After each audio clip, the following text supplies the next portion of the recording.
Yeah, good morning once again. We are going to be considering the concept development in early and middle adulthood. What does it mean for someone to be an adult? Adulthood has no signpost to announce its onset. It is just immediately after an adolescent announced, as adolescence is announced by puberty, so also our adulthood stage can also be signified or announced by us entering the age of 18. In technologically advanced societies, the lifespan is more than 70 years. So, as a developmental psychologist, we consider early adulthood to cover approximately about 20 to 40 years. For middle adulthood, approximately 40 to 65 years. For adulthood, sometimes you can see it start from age 18 and span to the age of,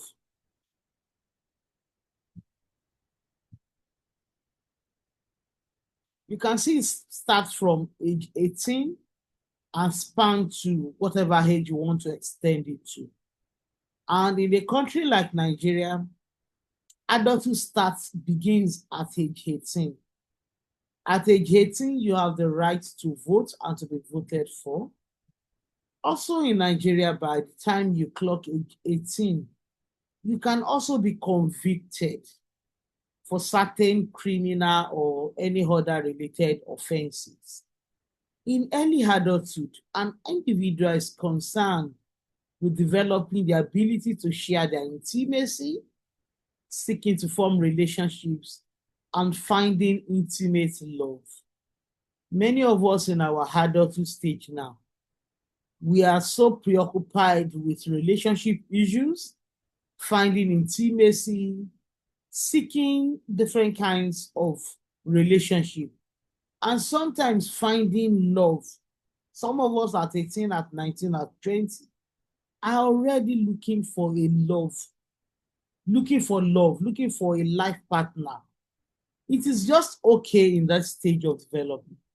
If you're 14 and you tell me you're looking for a life partner, I might probably look at you like, oh, what do you need a life partner for at age 16 or 15?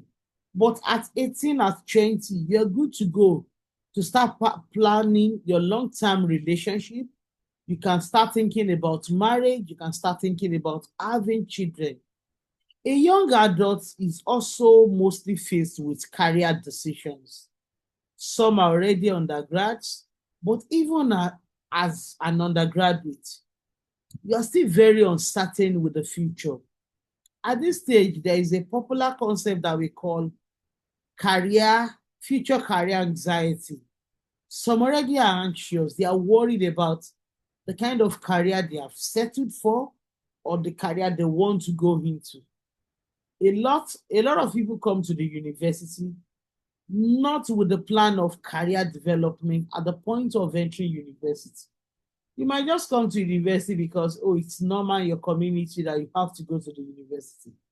But coming to year 3, year 4, reality is dawning on you and you are asking yourself, what career do I want to build for myself? Even as a psychology student, what career do I want to build for myself? Do I want to be a psychologist? Do I want to be a tech expert? Do I want to be a politician? Do I want to be a content creator? So many things tend to run into the mind of a young adult at this particular stage. So when you say the concept of adulthood, it obviously has no signpost to announce that you are now a full-grown adult. But the truth is that your attention, your demand will now be shifted from what you used to be preoccupied with more meaningful issues. Still on understanding adulthood, choices concerning marriage and family are often made during this period of life. Research shows that divorce is more likely among young people who marry in their adolescent stage. Those also, divorce is also common among those whose parents were also divorced, and those who are dissimilar in age, intelligence, in personality, or attractiveness. In essence, when you want to settle for a man or settle for a woman, you must ensure that this person attracts, or there are so many similarities in terms of age. Let's say you're a woman, you are 18, and the man that wants to marry you is 60. In all honesty, it may not work. For money, for whatever reason, it may work at a point. But certain points, it may not work again. I think we saw the drama that unfolded in the last couple of months, maybe a month ago, right, between our popular Regina and the senator she married. You see the role of the similarity in terms of age playing its own role in the separation or in the marital challenge. Also, intelligence. If you're on the smart side, I don't expect that you settle for a man that is not intelligent. How do you cope with such a person? It may be a little difficult for you. Also, personality is another one. You must attract your type. There is a saying that wood attracts wood, iron attracts iron. So, as an adult, I expect that even when you are choosing someone whose personality aligns with your own. And this is not only in intimate relationship. Even for casual friends, you don't just make friends with people. You have to make friends with people whom their personality, whom their age, their intelligence aligns with your own. Also in terms of attractiveness. You are a very handsome young man. You want to settle for a woman, and you're settling for a woman that is opposite of your own attractiveness. I don't want to use the word ugly here. You are very attractive. You are settling for someone that is not attractive. In few months, you may be else be done, and you're telling yourself, oh, what am I even doing with this person? Also, separation is more frequent among those who do not have children. That is part of the challenges of adulthood, is to see people going through marital issues, family issues. And separation is mostly common among people who do not have children. Also, most people who have divorced remarry in this stage. Consequently, children may experience more than one set of parents. We have some of our friends that have stepdad, stepmom. It may not be their mom's making, but some of these things do happen.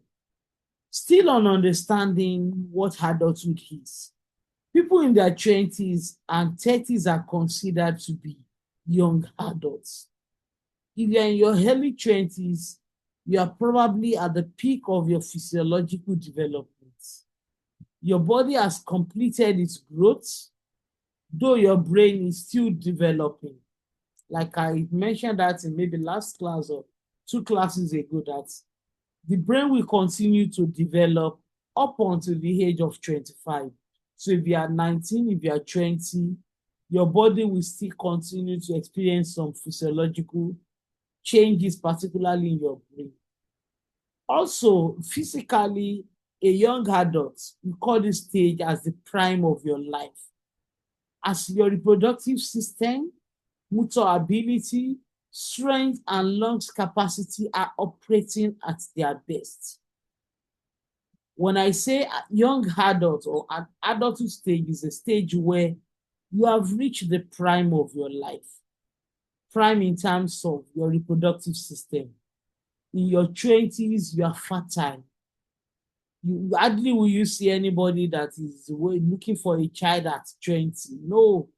At 18, you are very fertile. And more reason why teenage pregnancy tends to be very common at this stage of life, because even a gentle touch, a gentle penetration can lead to pregnancy. Whereas if you are handling a woman of 50 that is no longer in her prime, you might actually sleep this woman for a whole year before she gets pregnant. So fertility declines with age. When you are in your early adulthood, reproductive system or your organs are quite active. And that is the age where we have all been advised to get married. We don't expect you to get married at 45.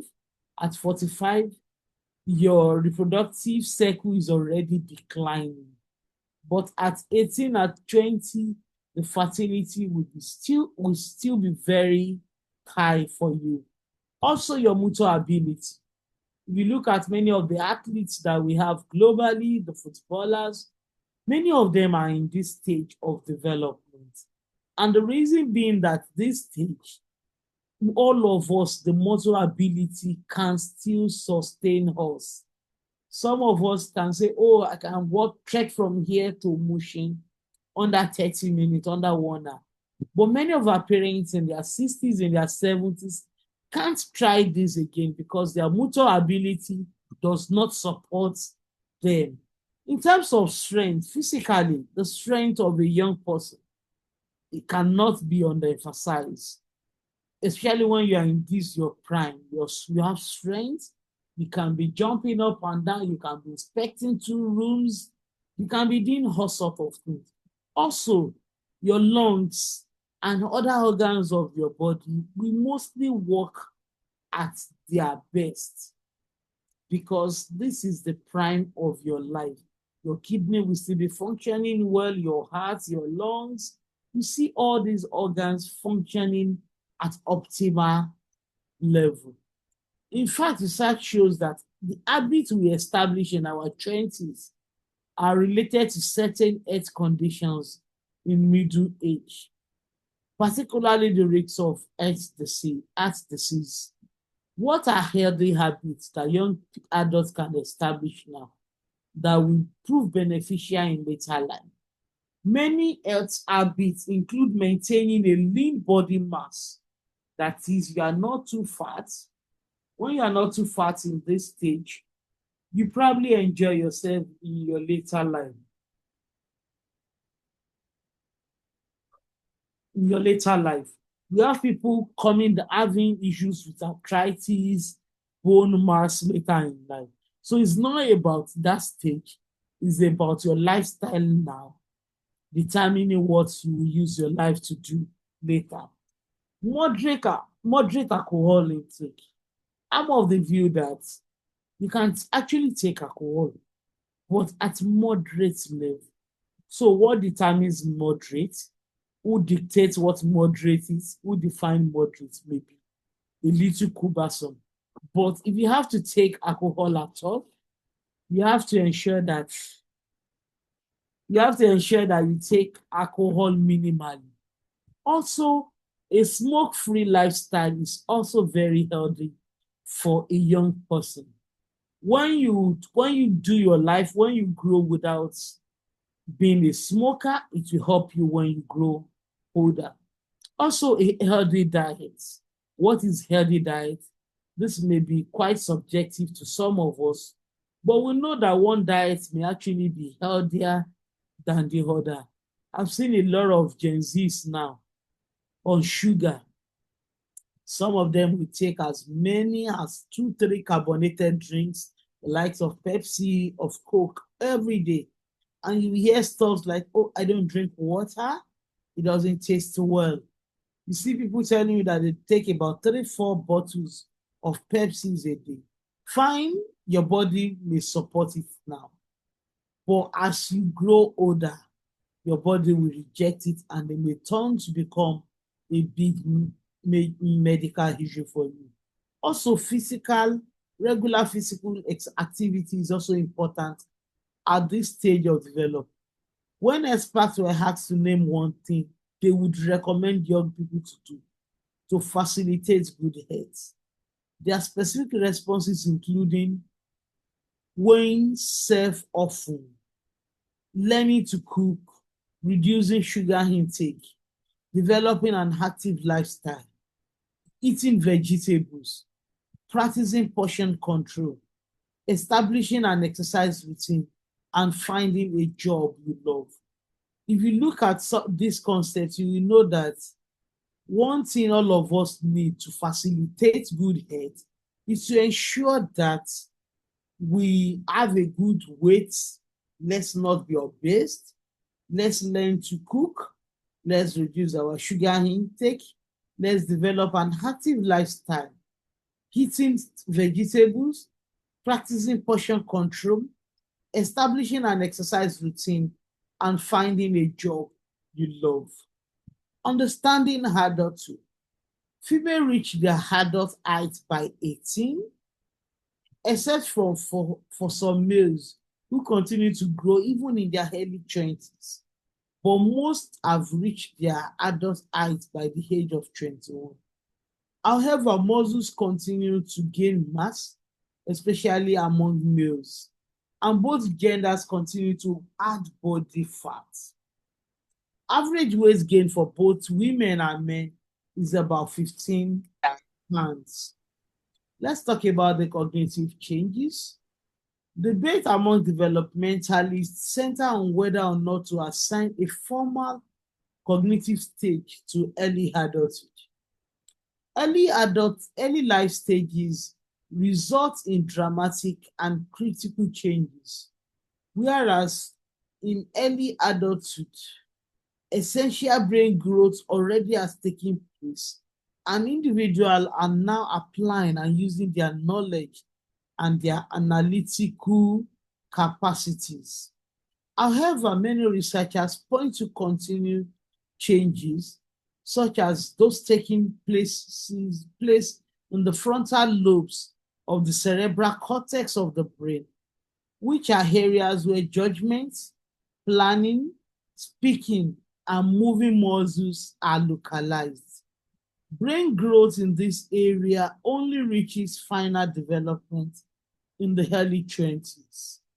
Additionally, many theories such as Jean Piaget noted a significant difference between adult and adolescent thinking. Adults have more flexibility in their thought patterns, understanding that there are multiple opinions on issues, that there is more than one way to approach a problem. What are the emotional changes that we see in early adulthood? According to the famous theorist Erik Erikson, he maintained that individuals develop in psychosocial stages, and that adulthood marks a time when individuals seek to form intimate relationships. If you go by the Freudian theory argued that a healthy adult is one who can love and work. Simply stated that this developmental state is characterized by relationship and work. So in essence, this stage we had, this adulthood stage, is centered around love and work. If you work too much and you don't have a love life, we may say that you are not really there. And if you love alone, you are not working, we say you are lazy. Please just excuse me for a second.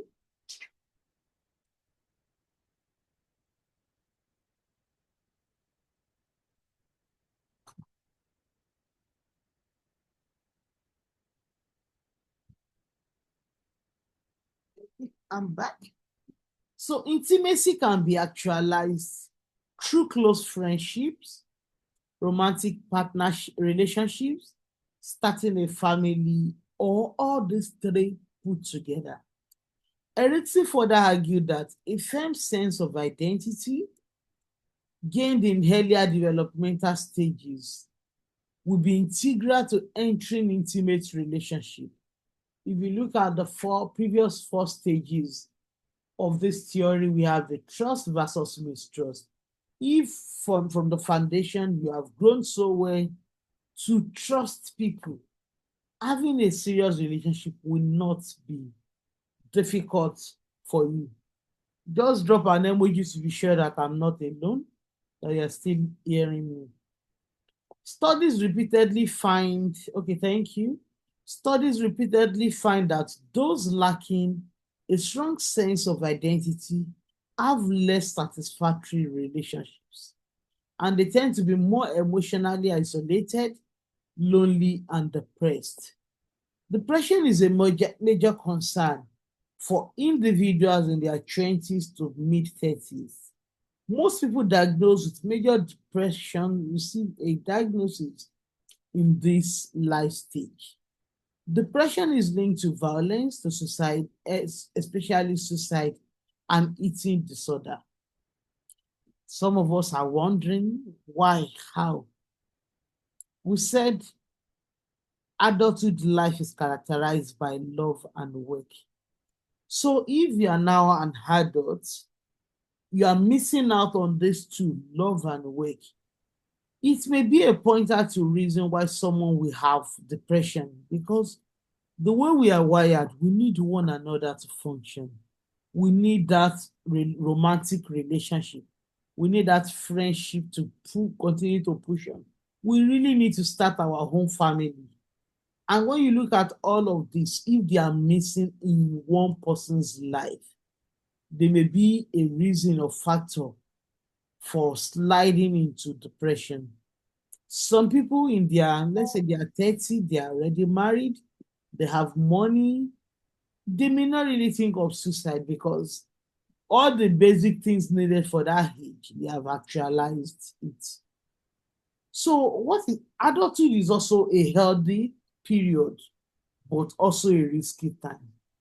And why is it risky? Many of us, we expose ourselves to things that will put our health in jeopardy, that will put our health at risk. When we do all of this, it has significant implication on us and on our life as we grow older. I met a young man some times ago, a psychology student.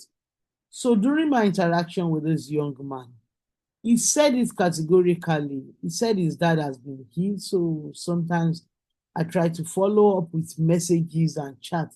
And this young man said, it's just a pity that what the dad is suffering from today are the health lifestyle issues of that he took upon himself when he was much younger. He said that time he used to abuse alcohol, abuse smoking, carrying ladies, living unhealthy basically. But at a point, the body failed him, and now the body has degenerated such that the family members are the ones running around to get him money. Also, we have what we call the substance abuse. A quite number of us are familiar with substance abuse and the rate of violent death that accompanies substance abuse. Some of us will still look at me like, oh, how does substance abuse contribute to death? Most of the vehicular accidents you see among young people, you see them that they are, many of them are for binge drinkers. They have binge on it such that they continue to drink excessively until they get themselves involved in an accident or something that can really disturb them. Also, another thing that is common in adulthood is reproduction. For many couples, adulthood is the time for having children. However, delayed childbearing until the late 20s or early 30s has become more common in the United States and even in Nigeria here. A lot of people don't get married in this childbearing age. The childbearing age is 20s to 30s. But when you are starting at 50, it may come with some challenges. Also, couples delay childbearing for a number of reasons. Women are now more likely to attend college and begin career before starting families. In my mom's era, many of them got married in their early 20s. But now in my generation, I've seen ladies that will even want to conclude their PhD before getting married. And the implication is that their reproductive system may be affected. Another common challenge with young adolescents in this part of the world is pregnancy during early adulthood. The early adulthood stage is when women are mostly likely to become pregnant. Pregnancy and lactation are key characteristics of early adulthood. During pregnancy, hormones changes and the level of progesterone steadily increase. The progesterone is responsible for maintaining the pregnancy and is produced by the ovaries, the placenta, and the adrenal glands. Estrogen is also needed for the correct development of the fertile organs, including the liver, kidney, and the lungs. This is just a small explanation on infertility. Infertility affects about 6 to 7 million women, out of which 11% of them are in their reproductive age population. That means about 89% of them are outside the reproductive population. So also we have cognitive development in early adulthood. Beyond formal operational thoughts, post-formal thoughts in this adolescent is also important. If you look at the Piaget's theory, it talked about the formal operational stage. And this is the hallmark of this type of thinking. It is the ability to think abstractly or to consider possibilities and idea about circumstances never directly experienced. Thinking abstractly is only one characteristic of adult thoughts. However, if you compare a 14-year-old with someone in their late 30s, you probably find out that they later consider not only what is possible, but also what is like. So why do we experience these changes? The young adults has gained experience and understand why possibilities do not always become realities. These differences in adult and adolescent thoughts can spark arguments between the generations. This stage of life is truly as multifaceted as any other. Middle adulthood is for middle adulthood, what age should we use? Let's say 35 to 55. That's 20 years span. 35 means half of 70. So if we are 70, 35 is your halfway, which is actually fantastic. If we are even looking at the life expectancy age of Nigeria, many of us are already in our middle life because the expectancy is giving us 42 or 47. If it's giving us 47, so at 23, you are halfway gone. So that is how it is. So for middle adulthood, let's take it from the age of, okay, I can see 30 to 75. That's high. Let's say 40 to 70 as our middle life. Our middle life is different from our later life. So middle life is the middle. After all of us still pray to go beyond the middle adulthood and go to the last part of it. So middle adulthood comes with what we call the midlife crisis. Midlife crisis will be discussed as a topic on its own in this course. Also, physical changes. There are so many physical changes during middle adulthood. Some are so profound and noticeable. By age 64, the visible signs are apparent, such as gray and thinning hair, wrinkles, the need for reading and bifocal eyeglasses, and some hearing loss. Internally, changes are taking place as well, with some decline in the major organ, including the lungs, the heart, and the digestive system. Additionally, women undergo menopause, sometimes between the ages of 42 and 51.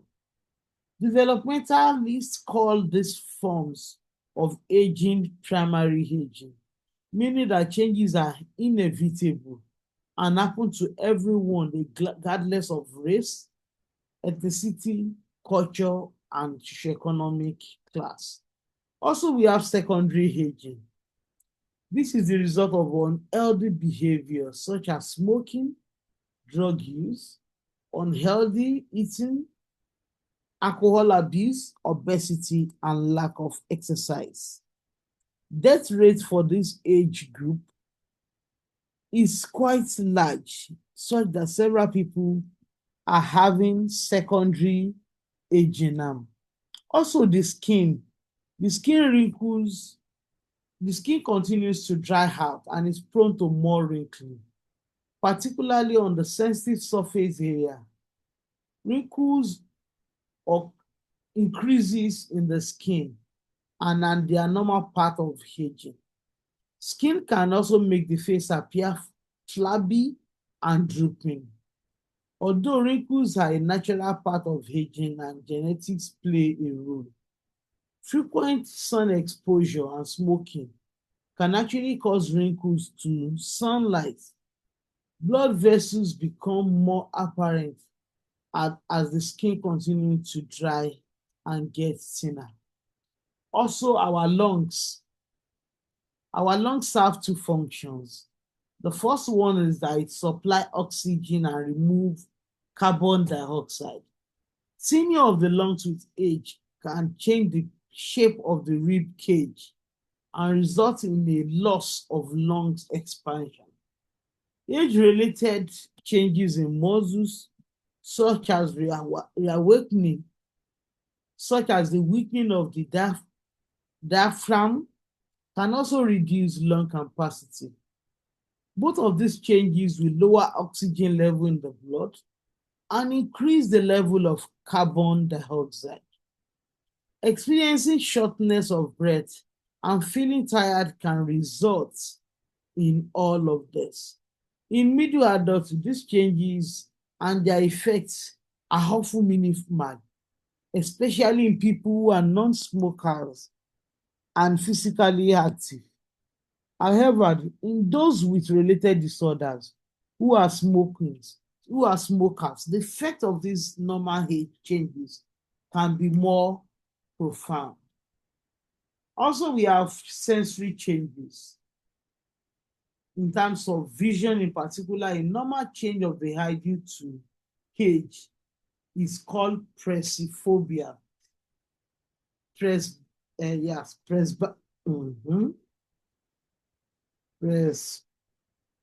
presbyopia, yes, which is a Latin word for old vision.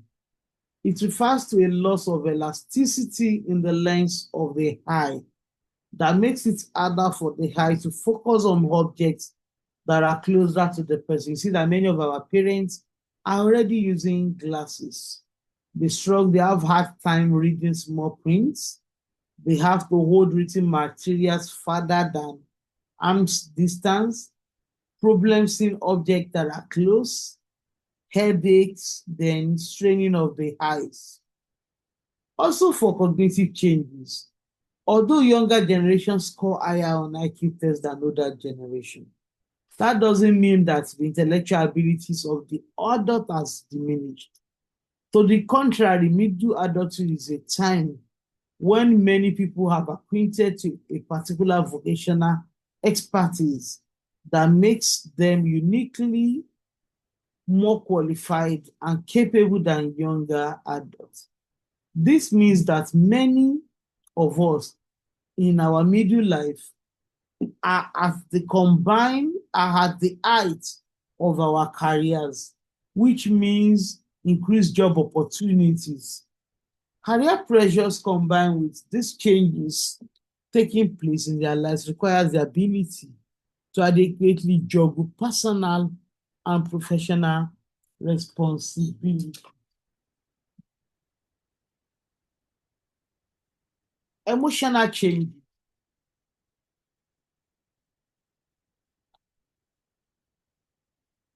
Just about everyone has heard of midlife crisis. There are so many emotional changes that happen during this period. And most importantly, when a person has chosen a particular pattern of lifestyle, midlife is often a period where people tend to come to the realization that, oh, I can no longer continue with this style of life that I've heard of. One thing that is common in this stage, I tell people that are struggling with their sexual orientation now. If you are struggling with your sexual orientation now, honestly, I put it to you. The challenges, the emotional challenges may not happen now because you are really strong. The strength is there. But what happens when you are older? Who stays with you? Who will be your children at that stage? So there are so many issues that may come at that stage that makes a lot of people to be susceptible to depression and other related issues. Also, personality in middle adulthood. It is important that we read our big five traits, which talks about the extroversion, neuroticism, conscientiousness, agreeableness, and openness to experience. For an adult, it is important that age relative norm increases or decreases some of these traits in us. Some of us growing up, we can be very extroverted, but as we grow older in life, just realize that there's nothing they use that noise for. Some may be the type that is very rigid and suddenly is just being open to experiences. And you're like, oh, why have you changed suddenly? Say, oh, age is taking its own toll on me. I can't be arguing over issues that are not necessary. I think I think that's all I have for the notes. I will share the comprehensive notes with you.